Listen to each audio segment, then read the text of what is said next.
তাহলে ইরাকের পরে সিরিয়া, তারপরে ইরান, এরপরে পাকিস্তান। ঐক্য এবং শান্তির জন্য পৃথিবীতে বহু চেষ্টা করা হয়েছে, কিন্তু ঐক্য হয়নি। তাহসাবুহুম জামিআন ওয়া কুলুবুহুম শাত্তা।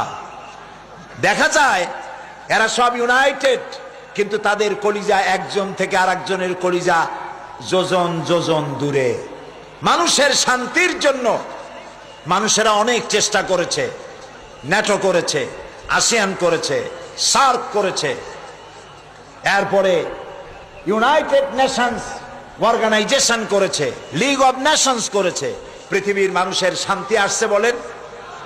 আসতে কইলেন কেন? শান্তি আসছে? আসে না।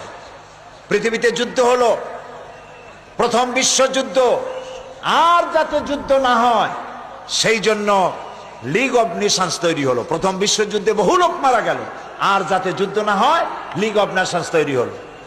এরপরে 1935 সনে যুদ্ধ শুরু হলো, সেকেন্ড গ্রেট ওয়ার চলল।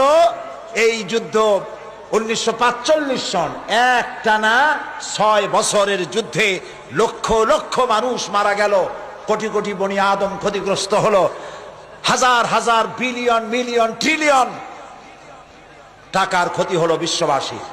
আর যাতে যুদ্ধ না হয় সেজন্য তৈরি হলো ইউএনও, আকওয়ামে মুত্তাহিদা, যেটাকে ইংরেজিতে বলা হয় ইউনাইটেড নেশনস অর্গানাইজেশন। এদের কাজ হলো পৃথিবীতে যুদ্ধ বিগ্রহ না হয়, গরিবদেরকে বাঁচানো, ধনীদের বড় বড় দেশগুলির হাত থেকে ছোট ছোট দেশগুলিকে যাতে রক্ষা করতে পারে আক্রমণ থেকে। মানুষের ইজ্জত হুরমত, তাদের স্বাধীনতা সার্বভৌমত্ব হেফাজতের গ্যারান্টি দেবে জাতিসংঘ। আমি প্রশ্ন করছি, এই জাতিসংঘ পৃথিবীর মানুষের জান মাল, দেশের স্বাধীনতার হেফাজত করতে পেরেছে? পারে নাই। বরং জাতিসংঘের ফতোয়া নিয়া বড় বড় মোড়লেরা তারা পৃথিবীর মুসলমানদের স্বাধীন রাষ্ট্রগুলিকে তস নস করে দিচ্ছে। ওরা আমাদেরকে মৌলবাদী আর সন্ত্রাসী বলতেছে, সভ্যতা শিখাতে চায় আমাদেরকে। বেটারা, তোমরা হলে সন্ত্রাসী, তোমরা আমাদেরকে সভ্যতা শিখাও। সভ্যতা শেখার জন্য আজকের আমেরিকা এবং ব্রিটেনকে ইসলামের দরওয়াজায় ভিক্ষুকের মতো দাঁড়ায় থাকতে হবে। আর যে আমেরিকা আজকে মুসলমানদেরকে শিখাইতে আসছে, এরাকে কি কাজ করেছে তারা? আল গরিব জিন্দানখানা, আল গরিব কি কারাগার, এই কারাগারের ভেতরে মুসলমান কয়েদিদেরকে উলঙ্গ করে তাদের মুখের উপরে পেশাব করেছে। মুসলমান কয়েদিদের গলায় কুত্তার বেল্ট পরাইয়া তারপর রাস্তার উপরে টেনেছে। এগুলি কি বানায় বললাম না? ঠিক বলেছি? এগুলি সত্য কিনা? সারা দুনিয়া সাক্ষী, এ কাজ তারা করেছে। মুসলমানদেরকে আজকে চুপ করে বসে থাকতে হবে না, মুসলমানদেরকে ঐক্যবদ্ধ হতে হবে এবং বিশ্ব বিবেককে আবার জাগ্রত হতে হবে।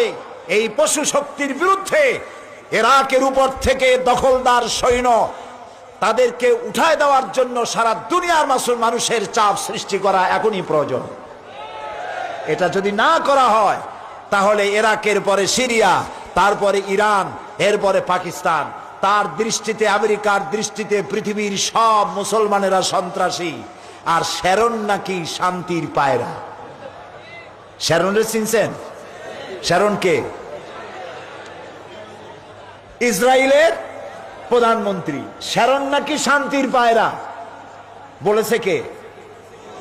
ওইটার নাম আমি নিলাম না। এ নাকি শান্তির পায়রা। তা আমি বলেছি, শ্যারন যদি হয় শান্তির পায়রা, তাহলে বিশ্বে অশান্তির শকুন কে? প্রতি মুহূর্তে তারা প্যালেস্টাইনের মুসলমানদেরকে বুলডোজার দিয়ে তাদের বাড়িঘর ধ্বংস করে দিচ্ছে, তাদের মানুষগুলিকে মেরে শেষ করে দিচ্ছে, স্বাধীনতার স্বপ্ন মাটির সাথে মিশিয়ে দিচ্ছে। ইয়াসির আরাফাত আজ পৃথিবীতে নাই।